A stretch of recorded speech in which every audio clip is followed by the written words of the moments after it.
காவல்துறை உறவுகளுக்கும் எங்களுடைய பணிவான வணக்கத்தை தெரிவித்துக் கொள்கிறோம்.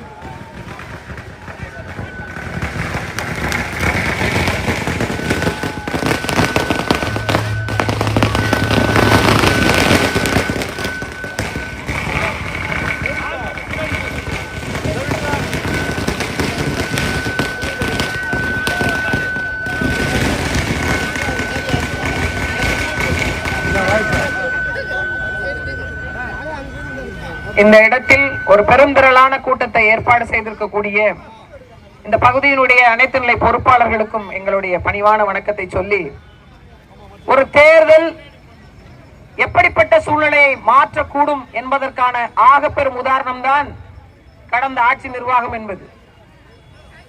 ஒரு காங்கிரசுடைய வேட்பாளர் இந்த இடத்துல வெற்றி பெற்று சட்டமன்ற உறுப்பினராக கடந்த 5 ஆண்டில் இந்த பகுதி முழுக்க செய்த நலத்திட்டங்கள் என்ன அப்படின்னு நீங்க தேடி தேடி பார்த்தாலும் ஒன்னத்தை கூட கண்டுபிடிக்க முடியல.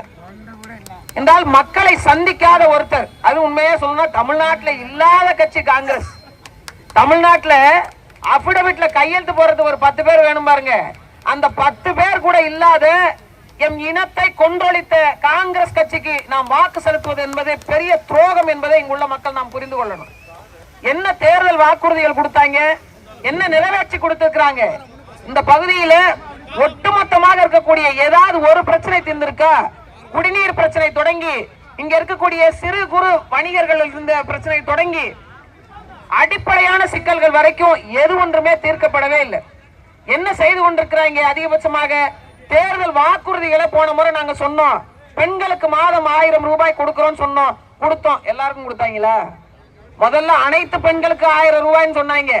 பிறகு பாத்தீங்க அப்படின்னா திமுகவுடைய ஒன்றிய செயலாளர், மாவட்ட செயலாளர், கிளை செயலாளர், பகுதி செயலாளர் இவர் வீட்டு பெண்களுக்கு போனச்சே ஒழிய உண்மையிலேயே அடிப்படையான மக்கள் எளிய நிலையில் வாழக்கூடிய பெண்களுக்கு அந்த பணம் போய் சேரல. கேட்டா என்ன சொல்லிட்டாங்க? தகுதி வாய்ந்த பெண்களுக்கு தான் மாசம் 1000 ரூபாய். இந்த தகுதியை யார் தீர்மானிக்கிறது? திராவிட முன்னேற்ற கழகம் வந்துதான் தமிழ்நாட்டு பெண்களுடைய தகுதியை தீர்மானிக்க இருக்கிறதா என்ற கேள்வியை நாங்க இருக்கக்கூடிய மகளிருக்கெல்லாம் சேர்ந்து வைக்கிறேன். அதனால்தான் ஐயா எடப்பாடியார் அவர்கள் இந்த தகுதி தராதரம் எல்லாம் பாக்கிறதுக்கு தமிழ்நாட்டு பெண்கள் ஒண்ணு அவ்வளவு சாதாரணமானவர்கள் அல்ல, அனைத்து பெண்களுக்கும் மாதம் 2000 ரூபாய் வழங்கப்படும் என்ற பேரறிவிப்பை செய்திருக்கிறாங்க. ஒரு குடும்பத்தில் உள்ள பெண் முதல் தொடக்க நிகழ்வாக அவள் வாழ்வாதாரத்திலிருந்து தொடங்கி ஆரம்ப செலவிற்காக ஆட்சிக்கு வந்தவுடனே குடும்பத்திற்கு 10,000 ரூபாய் தொகையாக வைப்பு தொகையாக உங்களுக்கு உங்களுடைய வங்கி கணக்கில் வழங்கப்படும். அதோடு மட்டும் இல்லாம இப்ப எல்லா இடத்துலயும் விலைவாசி ஏறி போச்சுங்க. மின்சாரமே இல்ல, நிறைய இடங்கள்ல மின்சாரமே இல்ல, ஆனாலும் மின் கட்டணம் நீங்க கண்ணை திறந்தே பார்க்க முடியாது. ஒரு வாட்டி சொன்னாரு ஐயா முன்னாள் முதலமைச்சர் மரியாதைக்குரிய ஐயா ஸ்டாலின் அவர்கள், முதல்ல கரண்ட தொட்டாதான் சாக்கடிக்கும், இப்ப கரண்ட் பில்ல பார்த்தாலே சாக்கடிக்கும் அப்படின்னு சொன்னார். இப்ப என்ன கோமால இருக்கிறீங்களா நீங்க? வெறும் 700 ரூபாய் கட்டிட்டு இருந்த வீட்டுல 1500 ரூபாய் கரண்ட் பில் வருது. 100 யூனிட் இலவச மின்சாரம் தந்தது அண்ணா திராவிட முன்னேற்ற கழகம், அதுக்கும் சேர்த்து காசு வசூல் பண்ணி கொண்டிருக்கிறாங்க திராவிட முன்னேற்ற கழகம். எல்லாவற்றுக்கும் விலைவாசி ஏறி போச்சு. கேஸ் சிலிண்டர் இன்னைக்கு எவ்வளவு பெரிய தட்டுப்பாடு மற்ற நாடுகள் இருக்கும் போதும் கூட நம்ம பகுதியில் ஓரளவுக்கு அது இல்லாம இருக்கு. அந்த சூழ்நிலையும் கூட வருடத்துக்கு 3 சிலிண்டர்களை இலவசமாக வழங்கப்படும் என்று அண்ணா திராவிட முன்னேற்ற கழகம் ஒரு பேரறிவிப்பை செய்திருக்கிறது. விவசாயிகள் தொடங்கி மாணவர்கள் தொடங்கி மீனவர்கள் தொடங்கி எல்லோருக்குமான ஒரு தேர்தல் வாக்குறுதிகளை அண்ணா திராவிட முன்னேற்ற கழகம் செய்திருக்கு. வேலைக்கு போற பெண்களா, அவங்களுக்கு இருசக்கர வாகனம் வேணுமா, 25,000 ரூபாய் இருசக்கர வாகனம் வாங்குவதற்கான மானியம் வழங்கப்படுகிறது. ஒரு வீட்டிற்கு ஒரு குளிர்சாதன பெட்டி அதாவது பிரிட்ஜ் வழங்கப்படும் என்ற பேரறிவிப்பையும் அண்ணா திராவிட முன்னேற்ற கழகம் செய்திருக்கிறது. இளைஞர்களுக்கான வேலை வாய்ப்புக்கு எல்லா தேசியமயமாக்கப்பட்ட வங்கிகளிலும் இளைஞர்களுக்கான வேலை வாய்ப்புக்கான கடன் உதவி மானியத்தோடு வழங்கப்படும் என்று சொன்னதோடு மட்டுமில்லாம, உங்களுக்கு ஓட்டுநர் உரிமம் இருக்கா, வண்டி ஓட்ட தெரியுதா, ஒரு ஆட்டோ வாங்கி ஓட்ட நினைக்கிறீங்களா, 75,000 ரூபாய் மானியமாக ஆட்டோ வாங்குவதற்கு வழங்குகின்ற திட்டத்தை எல்லாம் அண்ணா திராவிட முன்னேற்ற கழகம் நமக்கு கொடுத்திருக்கு. அதோடு மட்டும் இல்லாம பெண்களுக்கான பாதுகாப்பு, பெண்களை பாதுகாக்கின்ற சட்டம், முதல்ல கடன் இல்லாத வாழ்க்கைங்க. இங்க நிறைய பெண்கள் இருக்கீங்க, யாராவது குழுவுல லோன் எடுக்காம நான் வாழ்க்கையை நடத்துறேன் கையை தூக்குங்க பார்ப்போம். மனசாட்சியோட 7 நாள் வாரத்துக்கு அப்படின்னா 8 குழுவுல லோன் வாங்கி வச்சிருக்கிறோம்.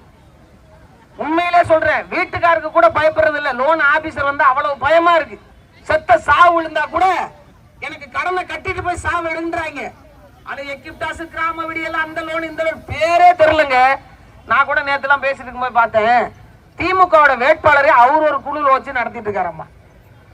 உண்மையாவே சொல்றேன், அவர் ஒரு மைக்ரோ பைனான்ஸ் கம்பெனி ஓனர். அப்படிப்பட்ட ஆட்களை தான் நாம் தேடி தேடி தேர்வு செய்து வைத்திருக்கிறோம். ஒரு சட்டமன்ற உறுப்பினர் கூப்பிட்ட குரலுக்கு ஓடி வர வேண்டாமா? மக்களுடைய பிரச்சனை பத்தி தெரிந்திருக்க வேண்டாமா? சட்டமன்றத்தில் எனக்காக பேச வேண்டாமா? இளைஞர் பெருமக்களுக்கு சொல்றேன், நாம இங்க ஓட்டு போட்டு ஒரு தலைவனை தேர்ந்தெடுக்க முடியாது. மாறாக நமது சட்டமன்ற தொகுதியில் போட்டியிடுகின்ற வேட்பாளர் யாரு, எப்படிப்பட்டவர், மக்கள் பிரச்சனை தெரிஞ்சிருக்கிறாரா, சட்டமன்றத்தில் எனக்காக போய் பேசுவாரா என்பதை பார்த்து தான் வாக்கு செலுத்தணும். இன்னைக்கு இளைய தலைமுறை பிள்ளைகள் புதிய கட்சிகளை நோக்கி ஓடுறாங்க. போங்க, அது ஒன்றும் பிரச்சனை இல்லை. என்னன்னா தெரிந்து கொண்டு செய்யுங்க. அங்க வேட்பாளருக்கு வேட்பு மனுவை பில்ல பண்ண தெரியல, அதிகாரி திருப்பி கொடுத்து விடுறாங்க. ஒரு வேட்பாளர் வேட்புமனு எடுக்காமவே மனு தாக்கலுக்கு போயிருக்காங்க. என்ன எங்க ஒண்ணுமே இல்லாம பேப்பரே இல்லாம வரீங்க, அதை வீட்டுல வச்சுட்டு வந்துட்டாங்க, அது வேணுமாங்க அப்படின்னு கேட்கிற வேட்பாளர்களுக்கு வாக்கு செலுத்தி விட்டு நம் பிரச்சனைகளை எப்படி சரி செய்வாங்க? அரசியலை கற்றுக்கொண்டு அரசியலுக்கு வரட்டும், அதுக்கு பிறகு நிக்கட்டும், வெல்லட்டும். ஆனால் இன்றைக்கு நம் நிலத்தில் நம்ம களத்தில் நின்று களமாடக்கூடிய வேட்பாளர்களுக்கு வாக்கு செலுத்துங்க. அண்ணா திராவிட முன்னேற்ற கழகத்தினுடைய வெற்றி சின்னமாம் இரட்டை இலை, இது சாதாரண சின்னம் இல்லைங்க. ஒரு மாபெரும் மகத்துவம் வாய்ந்த ஒரு பெண் தனக்கான வலிமையை அடையாளப்படுத்திய சின்னம். புரட்சி தலைவர் பொன்மன செம்மல் எம்ஜிஆர் அவர்கள் கண்ட சின்னம். அதோடு மட்டும் இல்லாம இவர்கள் பெண்ணியம் பேசுறாங்க. திமுக ஓட்டு போற நாம ஒவ்வொருத்தரும் நினைச்சு பார்க்க வேண்டிய ஒரு விஷயம், ஒரு பெண் என்றும் பாராமல் சட்டமன்றத்தில் அவர்கள் சேலையை பிடித்து எடுத்த போது வேறொரு பெண்ணாக இருந்தால் கூனி குறுகி ஓடி இருப்பாங்க. அதைத்தான் அவங்க எதிர்பார்த்தாங்க. ஆனால் எந்த இடத்தில் பெண் என்ற காரணத்துக்காக என்னை இழிவுபடுத்தினாயோ, எந்த இடத்தில் பெண்ணுக்கான அரசியல் அதிகாரம் மறுக்கப்பட்டதோ, அதே இடத்தில் முதலமைச்சராக வந்து அமர்ந்து காட்டுவேன் என்று சபதமிட்டு சென்றவருடைய சின்னம் இந்த இரட்டை இலை சின்னம். மாற்றத்திற்கான ஒரு சொல்லாக உங்களுக்காக நான் என்ற அந்த ஒற்றை சொல்லிலிருந்து தொடங்கி இன்றைக்கு மிகப்பெரிய ஒரு வெற்றி வாய்ப்பை 30 ஆண்டு காலம் தமிழ்நாட்டில் ஆட்சி அதிகாரத்தில் இருந்த வெற்றி சின்னமாம் இரட்டை இலை சின்னத்திற்கு வாக்கு செலுத்தி வலிமைதாங்க. இந்த பகுதியில் போட்டியிடக்கூடிய மதிப்பிற்குரிய நமது அண்ணன் பலராமன் அவர்களை வெல்ல செய்யுங்க. சமூக நீதி பேசக்கூடிய இந்த திராவிட முன்னேற்ற கழகம் கடலோர மக்களுக்கு ஒரு இடத்தில் கூட வாய்ப்பு கொடுக்காமல் எங்களை தூக்கி தூர எறிந்திருக்கிறது. அவர்களுக்கு பாடம் கற்பிக்கின்ற விதமாக இந்த நேரத்தில், இந்த இடத்தில், இந்த காலத்தில் ஏப்ரல் 23ஆம் தேதி போய் இரட்டை இலை சின்னத்தில் அமைக்கிட்டு வேற எந்த சின்னத்துக்கும் ஓட்டு விடக்கூடாது. மாபெரும் ஒரு மகத்தான வெற்றியை பொன்னேரி மக்கள் கொடுத்ததாக வரலாறு பேசட்டும். ஒரு மாற்றத்திற்கான நிலையாக இவர்கள் பேசுறாங்க. ஒரு இடத்துல கேட்கிறாங்க, மரியாதைக்குரிய ஐயா துணை முதலமைச்சர்கிட்ட, நீங்க வந்தா எங்களுக்கு டாஸ்மார்க்க மூடுவீங்களான்னு. என்ன சொல்லணுங்க? மூடுறேன் அல்லது மூட முடியாது, இல்ல கொஞ்சம் கொஞ்சமா குறைக்கிறேன் என்ற வார்த்தையை மக்கள்கிட்ட சொல்லணுமா இல்லையா?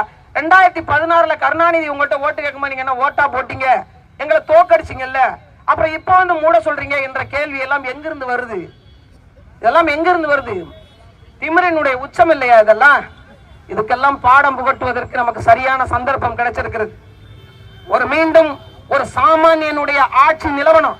வாரிசு அரசியல், தாத்தாக்கு பிறகு மகன், மகனுக்கு பிறகு பேரன். ஆனால் ஒரு அடிப்படை விவசாயினுடைய மகன், நாத்து நட்ட ஒருவன், அவனால் தலைமை பீடத்தை அலங்கரிக்க முடியும் என்று ஒரு சாமானிய குடும்பத்திலிருந்து வந்த மரியாதைக்குரிய ஐயா எடப்பாடி அவர்களுடைய ஆட்சி, ஒரு விவசாயினுடைய ஆட்சி, ஒரு விவசாய பெருநில மகத்தினுடைய ஆட்சி அமர வேண்டும் என்றால் இரட்டை இலை சின்னத்திற்கு வாக்கு செலுத்துங்க, வலிமை தாங்க. அண்ணன் அவர்களை பெருவாரியான வாக்கு வித்தியாசத்தில் வெற்றி பெற செய்யுங்கள் என்று சொல்லி விடைபெறுகிறேன். நன்றி, வணக்கம்.